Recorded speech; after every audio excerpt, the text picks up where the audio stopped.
Every day, millions of people make choices about how they get around. And today, Sarah and Mark are breaking down everything you need to know about transportation in English. Hi, everyone, and welcome back to English Conversation Practice. I'm Mark. I take the subway to work every single morning. I'm always holding a coffee that's way too hot, and I somehow still manage to arrive 5 minutes late. And I'm Sarah. I work from home with my cat Luna, who is currently judging me from the top of the bookshelf. So my commute is literally 10 steps from my bed to my desk, which I am not complaining about. We are so happy you're here with us today. This channel is all about helping you practice real, everyday English through natural conversations, the kind of English people actually use, not just textbook stuff. Exactly.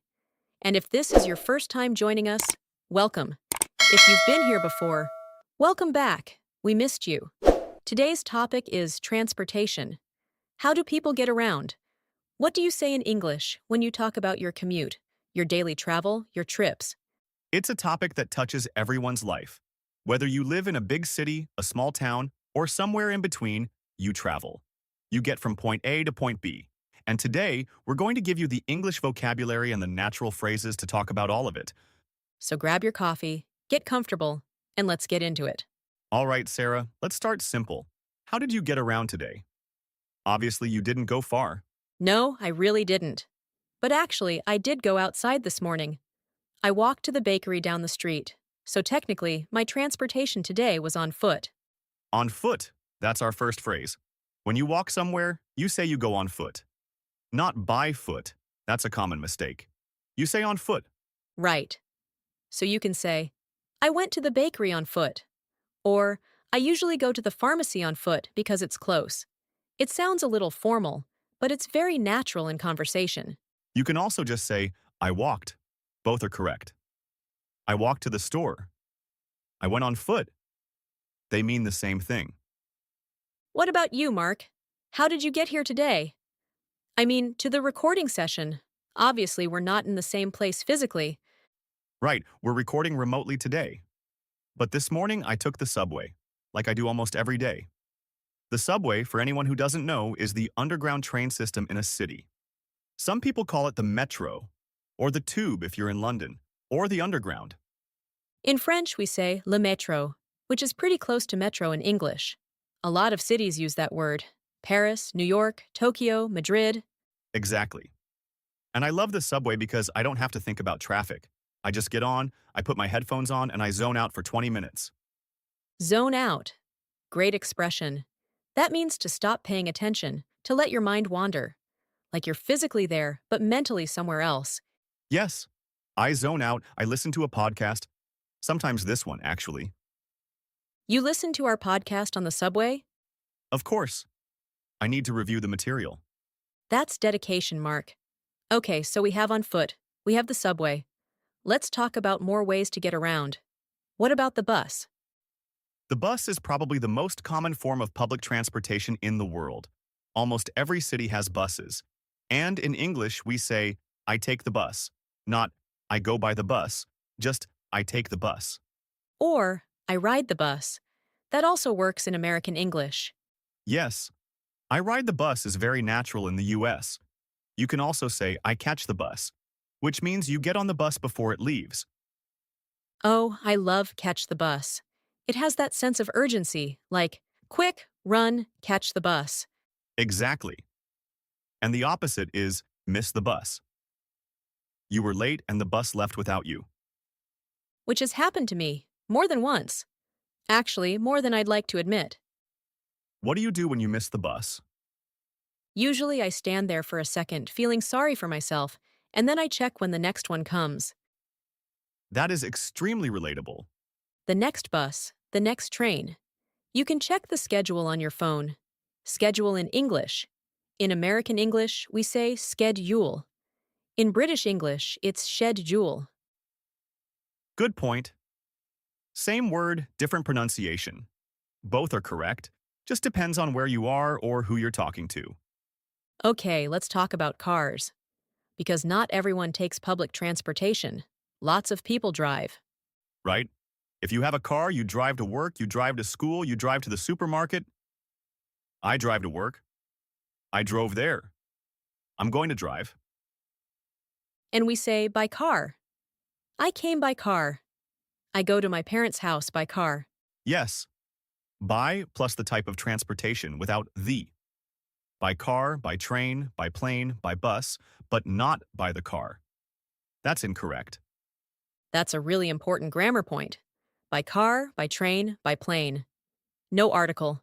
But when you say take, you use the. I take the bus. I take the train. I take the subway.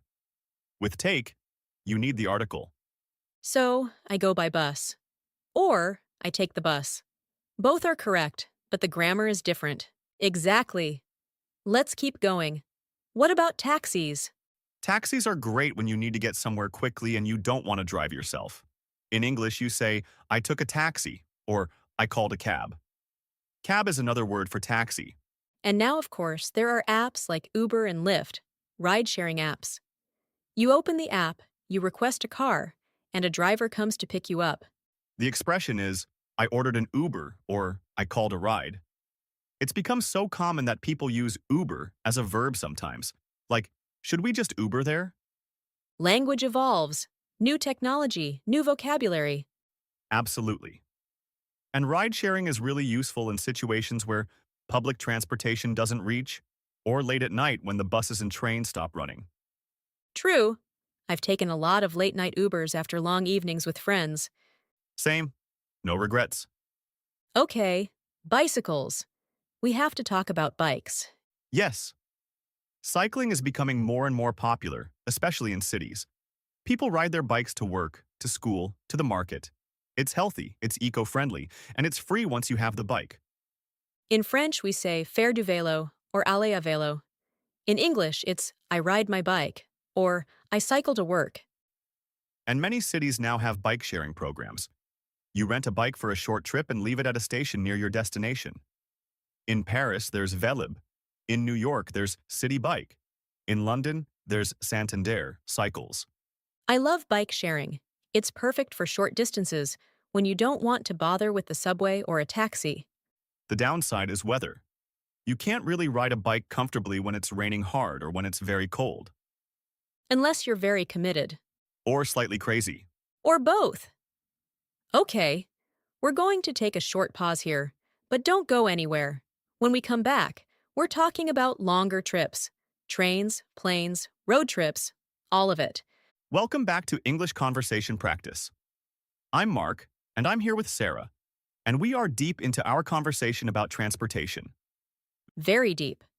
We've covered walking, buses, subways, cars, taxis, and bikes. Now let's go bigger. Long-distance travel. Trains first? Trains first. I love trains. Long-distance trains are one of my favorite ways to travel. You get on, you find your seat, you watch the countryside go by. You described it like a dream. It kind of is compared to flying. No security lines, no taking off your shoes, no tiny bags of pretzels. The airplane pretzels, though, sometimes that's the highlight of the flight. Fair point. But trains, you have space. You can get up and walk around. You can go to the dining car. You can see where you're going through the window. In Europe, trains are incredibly developed. You can get from Paris to London in about 2.5 hours on the Eurostar, Paris to Amsterdam in under 2 hours. It's incredible. In the US, it's a bit different. Trains exist, but they're not as fast or as widespread. A lot of Americans prefer driving for medium distances and flying for long distances. Right? The US is so big that driving from one coast to the other would take days. About 4 to 5 days of driving if you don't stop too much. Some people do it as a road trip, though. Oh, road trips. The great American tradition. Exactly. You get in the car with your friends or your family, you pack snacks, you make a playlist, and you just drive. No schedule, no rush, just the open road. That sounds amazing. I want to do a proper American road trip someday. Route 66 and all of that. It's on my list, too. But back to vocabulary. When we talk about trains, there are some important words. First, platform. The platform is where you wait for the train at the station. Your train is on platform 7. Go to platform 7 and wait there. And departure and arrival. Departure is when the train leaves. Arrival is when it gets there. The departure time is at 10:15. The estimated arrival is at noon. Estimated arrival, meaning the expected time, but it might change. Right, because of delays. Delay is a big word in transportation. A delay means something is late. The train is delayed by 20 minutes. And announcements at train stations are famous for being hard to understand, even for native speakers. Oh, absolutely. The train now arriving on platform 3 is the 9:42 service to, and then it becomes static. I've missed stops because I couldn't hear the announcement properly. Same. Always look at the screen as well as listening. The visual information is usually clearer.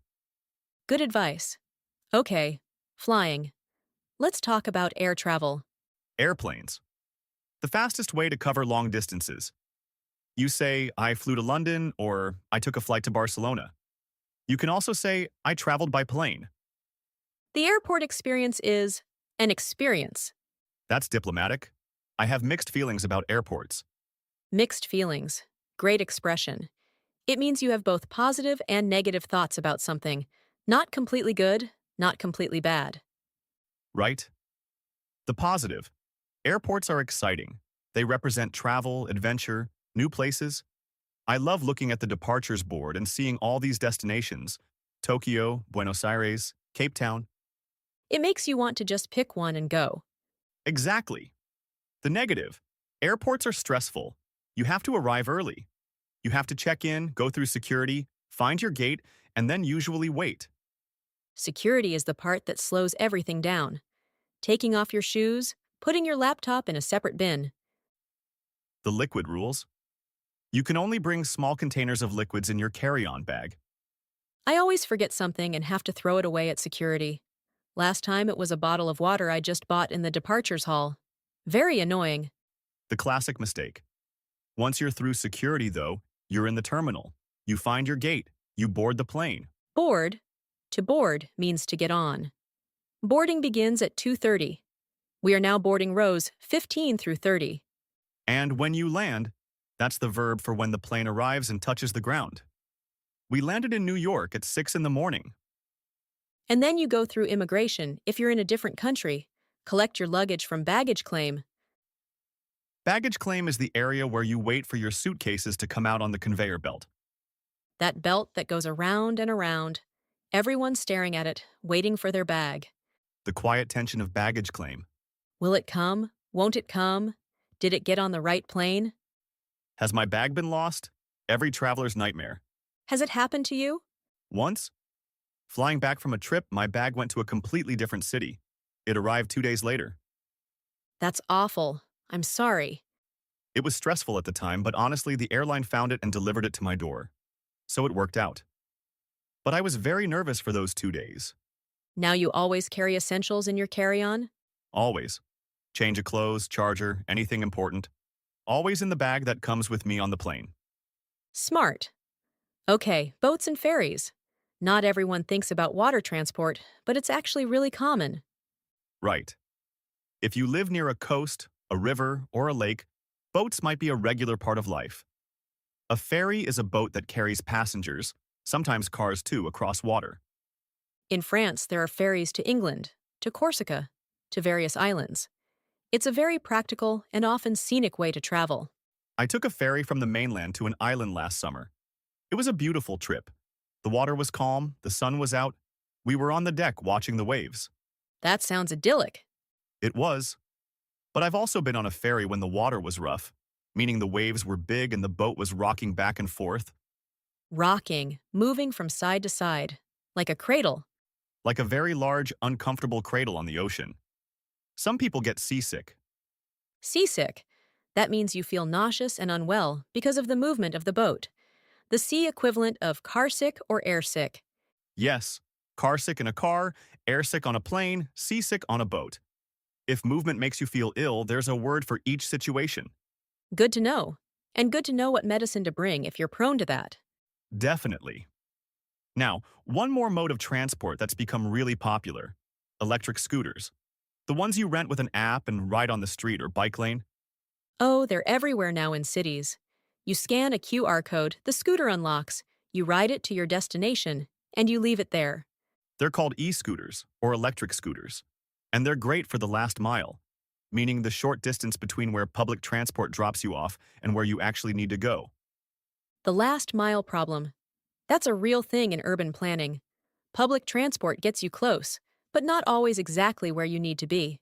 E-scooters, bikes, and walking solve that last mile beautifully. As long as you don't ride the scooter on the sidewalk, that's where pedestrians walk. Yes, in most cities, scooters are supposed to stay in bike lanes or on the road, not on the sidewalk where people are walking. Rules of the road. Important to know wherever you are. Always. Okay, let's take another quick pause, and when we come back, we're going to do a full vocabulary deep dive. All the key words, all the key phrases, explained clearly. Welcome back. This is English Conversation Practice, and we are talking about transportation today. I'm Sarah, here with Mark, and we're about to go into our vocabulary section. This is my favorite part. Really digging into the words and phrases. Mine too. Let's build your transportation vocabulary. We're going to go through the most important words, explain what they mean, give you examples, and help them stick. Word number 1, commute. C-O-M-M-U-T-E, commute. Commute is your regular daily journey between home and work or school. It's not a one-time trip. It's the trip you make every day or most days. My commute is about 25 minutes each way on the subway. That's 50 minutes of commuting per day. And I, technically, have the shortest commute in history. 10 steps from my bedroom to my home office, with a stop in the kitchen for coffee. You have a 0-minute commute? A lot of people dream of that. I know, but sometimes I miss the transition time. The commute used to be a moment to mentally switch from home mode to work mode. That's actually something psychologists talk about. The commute, as annoying as it can be, creates a mental boundary between home life and work life. Interesting. I never thought about it that way. You can also use commute as a verb. I commute by train. She commutes 45 minutes each way. How do you commute? Word number 2, rush hour. Rush hour is the period of the day when traffic is at its worst because everyone is traveling at the same time. Typically in the morning when people go to work, around 7 to 9 a.m., and in the evening when they come home, around 5 to 7 p.m. Rush hour in big cities can be intense. The subway cars are packed, the roads are congested. Congested means full of traffic, moving very slowly. I always try to avoid rush hour if I can. Even if I'm working from home, I try not to do errands during rush hour because the streets are so crowded. If you can, travel before or after rush hour. It makes a huge difference in how long your journey takes. And your stress levels. And your stress levels. Definitely. Word 3, schedule. The timetable for when transportation departs and arrives. You check the train schedule to see when the next train leaves. You look at the bus schedule to plan your trip. In everyday speech, you can say, "What time does the train leave?" But in formal contexts, especially at stations and airports, you'll hear the word schedule a lot. Related words. On time, meaning not late. The train arrived on time. And delayed, meaning late. The train was delayed by 15 minutes. And canceled, meaning it's not happening at all. The flight was canceled due to bad weather. Canceled is the worst. At least with a delay, you know it's coming eventually. With a cancellation, you have to start all over. Find a new flight, a new train. It's exhausting. Word 4, fare. F-A-R-E. The price you pay to use public transportation. Not to be confused with fare, as in fair and just. Same pronunciation, different spelling, different meaning. The bus fare is $2. The train fare to the city center is €4. What's the fare for the subway? Fares can vary depending on distance, time of day, or type of ticket. A single fare means one journey. A return fare, or round trip in American English, means there and back. In British English, you say return ticket. In American English, you say round trip ticket. Both mean the same thing, a ticket to go somewhere and come back. Word 5, ticket. You need a ticket to travel on most forms of public transportation. You can buy a ticket at the station, at the bus stop, from a machine, online, or increasingly on an app on your phone. Types of tickets: a single, one journey, a day pass, unlimited travel for one day, a weekly pass, unlimited travel for a week, a monthly pass, for regular commuters. I have a monthly transit pass for the subway. It's much cheaper than buying individual tickets every day. Word 6. Platform. The area in a train or a subway station where you stand and wait for your train. Your train is on platform 4. Please make your way to platform 4. Platforms are numbered. When you arrive at a station, you check the departure board to find out which platform your train is on. And sometimes it changes at the last minute, which causes everyone to run. That sprint across the station with your luggage? Iconic. Very stressful, very iconic. Word 7. Terminal. In airports, the terminal is the building where passengers check in, go through security, and board their flights. Some large airports have multiple terminals. Terminal 1, Terminal 2. You need to make sure you're in the right terminal for your flight. This is really important. If you're at the wrong terminal, you might have to take a bus or a train between terminals, which takes time. Always check your ticket. It usually says which terminal you need. Word 8. Gate. Inside the terminal, your specific boarding area. Your flight is at Gate B7. Go to Gate B7 and wait there. Gates are like the final checkpoint before you get on the plane. Word 9. Check-in. Two meanings. At an airport or train station, checking in means registering your presence for your journey and often dropping off your luggage. You can check in online or at a check-in desk at the airport. The second meaning is at a hotel. You check in when you arrive and check out when you leave. Same phrase, two different contexts. In transportation, check-in usually refers to the airport process. Word 10. Baggage or luggage. Your bags, your suitcases. Everything you bring with you when you travel. Baggage and luggage mean the same thing. You can use either. Americans tend to say baggage more. British English uses luggage a little more, but both are understood everywhere. Carry-on baggage. The bag you bring onto the plane with you. It goes in the overhead compartment above your seat. Checked baggage. The larger bag you hand over at check-in. It goes in the hold of the plane, and you collect it at baggage claim when you land. Word 11. Traffic. The movement of vehicles on roads. When there's a lot of traffic, the road is congested and vehicles move slowly. Heavy traffic. A lot of congestion. Light traffic. Not much congestion. Roads are clear. Is the traffic bad this morning? There's heavy traffic on the highway. I'll take an alternative route. Alternative route.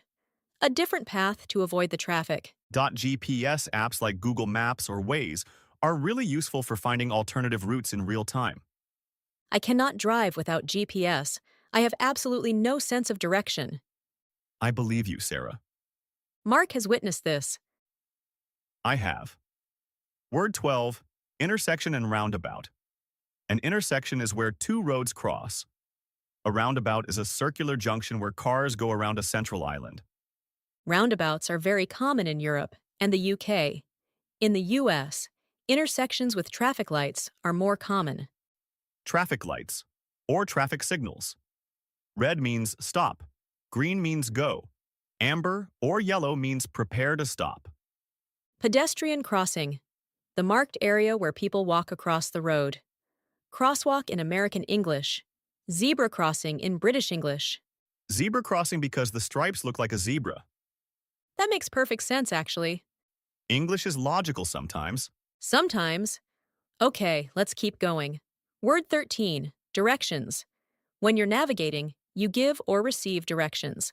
Turn left, turn right, go straight, turn around, or make a U-turn. At the next traffic light, turn right. Then go straight for about 200 meters, and the station will be on your left. On your left, on your right. These are very common in directions. Take the first exit, used when leaving a roundabout or a highway. Merge. To join a lane of traffic smoothly, merge left. Merge onto the highway. These are all words you'll hear if you use GPS navigation or if someone gives you directions. Word 14. Parking.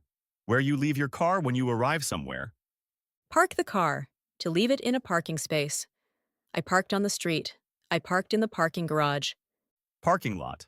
American English. Car park. British English. Same thing. A large area or building where many cars park.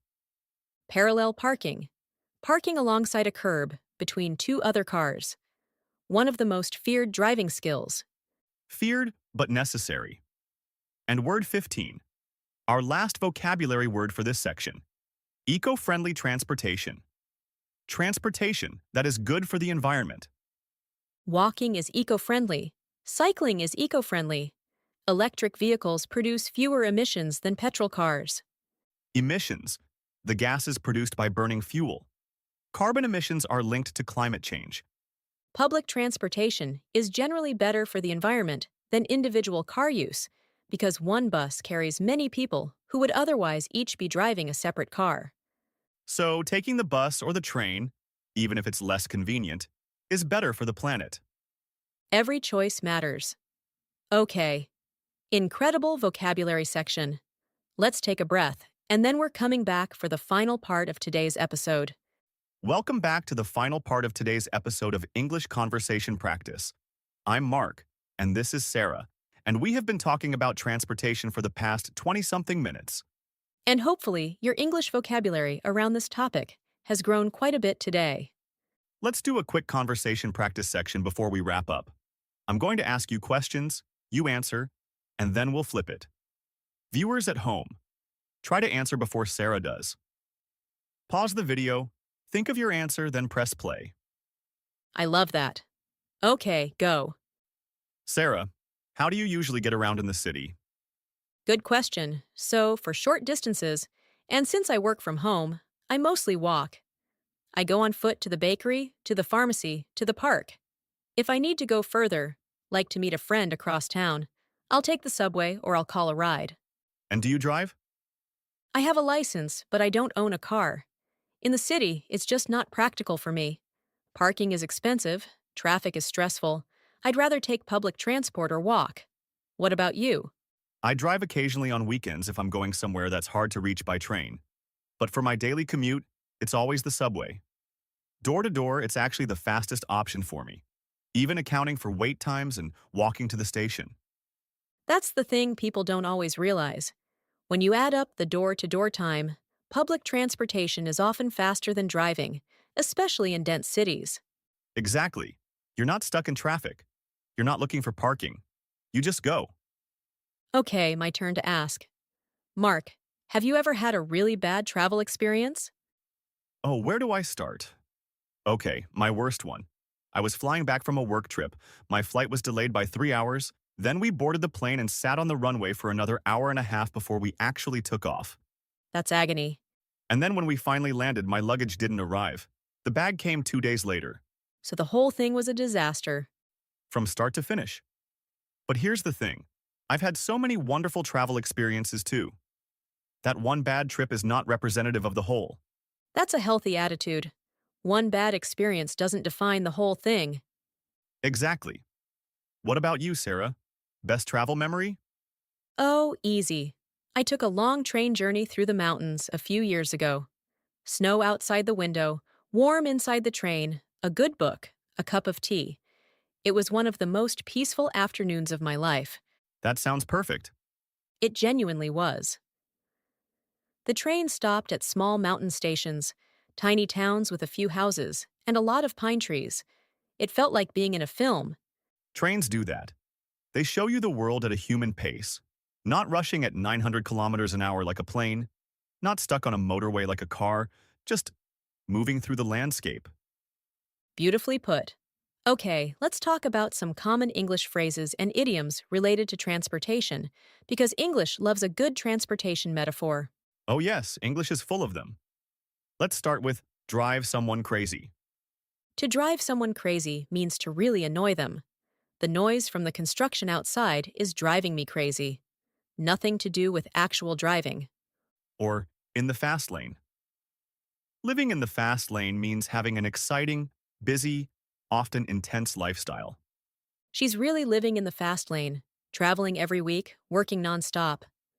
Or hit the road. To hit the road means to start a journey, to leave, All right, I think it's time to hit the road. Let's go. or take the wheel, literally to take control of the steering wheel and drive. But figuratively, it means to take control of a situation. You've been managing this project alone. It's time for me to take the wheel and share the load. And one of my favorites, on the right track. To be on the right track means to be heading in the correct direction, making good progress. Your English is improving. You're on the right track. Perfect for a language learning channel. Couldn't resist. Let's do a few more. Miss the boat. To miss the boat means to miss an opportunity. The opportunity came and went and you didn't take it. I should have invested in that company 3 years ago. I really missed the boat on that one. Or smooth sailing. If something is smooth sailing, it's going well, without problems. After a stressful start to the project, it was smooth sailing from there. And one more, burning bridges. To burn bridges means to permanently damage a relationship or cut off an option so that you can't go back. Don't leave your job in anger. You don't want to burn bridges with your former employer. Transportation vocabulary literally driving the English language. It really is everywhere once you notice it. Okay, let's talk about one more practical thing before we wrap up. Asking for directions. Yes, if you're in an English-speaking country or traveling somewhere, you might need to ask someone how to get somewhere. Let's give some useful phrases. To ask, "Excuse me, could you tell me how to get to the train station?" Or more simply, "How do I get to the main square from here?" Or, "Is there a bus stop nearby?" To answer, it's about a 10-minute walk. You'll want to take the number 7 bus. Go straight down this road and turn left at the traffic lights. And if you don't understand the answer, "Sorry, could you repeat that more slowly?" Or, "Could you point me in the right direction?" Pointing is universal. Also useful, is it within walking distance? Meaning, is it close enough to walk to? Or do I need to take some form of transport? Within walking distance. Such a useful phrase. If it's within walking distance, you go on foot. If it's not, you figure out the transport. And if you're completely lost, I'm completely lost. Can you help me? People are generally very willing to help if you ask politely. The key is politeness. "Excuse me" at the start. "Thank you so much" at the end. That goes a long way. In any language, in any country, politeness opens doors. Or in this case, opens bus doors. Ha! Exactly. Okay, before we get to the question of the day, any final thoughts on transportation? I think the most important thing is to be adaptable. Different situations call for different types of transport. Sometimes you walk, sometimes you drive, sometimes you fly across the world. Having the vocabulary to talk about all of it, in English, means you can navigate any situation, literally and figuratively. And that's exactly what we're here for. To give you the words, the phrases, the confidence to express yourself in English no matter the topic. Transportation is one of those universal topics. Everyone travels. Everyone has a commute, a journey, a story. Now you have the English to tell yours. Love that. Okay. Question of the day. And this is for all of you watching or listening. Today's question is, what is your daily commute like? How do you get to work or school? Is it long or short? Do you enjoy it or find it stressful? Write your answer in the comments. You can write in English, even if it's simple, even if it's just, "I take the bus. It's 20 minutes. I listen to music." That is perfect. We read every comment, every single one. And if you make a mistake in the comments, that is completely fine. Mistakes are how you learn. Don't let fear of mistakes stop you from practicing. Write something, anything. We're cheering for you. Okay, outro time, Sarah. Let's do it. Thank you so much for spending this time with us today. We genuinely appreciate that you're here, that you listened, that you practiced your English with Sarah and me. That means everything to us. Remember, making mistakes is completely normal. It is how every single person who ever learned a language did it. Speak out loud when you can. Repeat phrases. Be patient with yourself. You are doing better than you think. If you enjoyed this episode, please give it a like. It helps us reach more people who are trying to improve their English. Subscribe and hit the notification bell so you never miss a new episode. And share this episode with a friend who's learning English. You can even listen together and pause to practice. Make it a habit. Keep practicing, keep learning, and take care of yourselves. Until next time on English Conversation Practice. Bye, everyone! Goodbye, everyone.